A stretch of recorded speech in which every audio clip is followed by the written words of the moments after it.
El nou entorn per a la docència dual serà accessible a través d'UACloud, en la targeta Docència Dual. Una volta que accedim, ens apareixeran totes les assignatures de què som professors i, en aquest cas, anirem a una de les assignatures que té, com veieu, per exemple, 4 torns, que vol dir que cada 4 setmanes un dels grups té presencialitat. Si fem clic en Mostra alumnes, accedim a la llista d'alumnes i veiem quines setmanes són les que tindran presencialitat cada alumne. Per exemple, este alumne tindrà les setmanes 4, 8, 12 i 16. Si volem saber quines setmanes són aquestes, fem clic ací i veurem que la setmana número 4, per exemple, és la del 30 de setembre al 6 d'octubre. A més, podrem filtrar ací cada setmana quins alumnes venen. Per exemple, la primera setmana, si filtrem, sabem que estos alumnes vindran a classe presencialment i la resta ho faran a través de la classe online.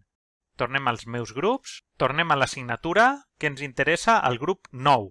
Com veieu, ací hi ha un apartat d'aula virtual i és on podrem accedir a l'aula virtual. Si fem clic directament podrem accedir a la nova aplicació per a l'aula virtual de la Universitat d'Alacant. Esta és la nova interfície de l'aula virtual de la UA en què apareixeran els usuaris que estan dins de la sessió, tindrem la possibilitat de compartir webcam, pantalla, afegir una presentació, compartir un vídeo extern, per exemple, de YouTube o de Vimeo, i fer alguna enquesta. Aquestes funcionalitats les veurem en altres vídeos més avant.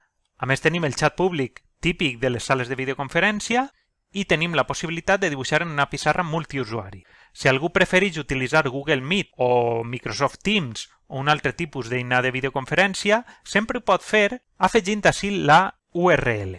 Tan sols caldrà pegar la URL, fer clic en el botó de guardar i automàticament, quan s'accedisca a l'aula virtual, ja no anirem a la nova aplicació d'aula virtual de la UA, sinó que accedirem a la sala Google Meet que hem creat. Com accediran els alumnes a esta docència dual? Doncs el mateix en la targeta de docència dual, arribaran al seu pla d'estudis en què està matriculat i veurà els grups matriculats.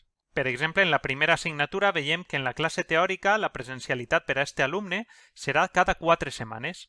Si despleguem, veurem quines són les setmanes d'assistència presencial, el mapa on està situada l'aula i en el cas de la docència virtual simplement haurà d'accedir a l'aula.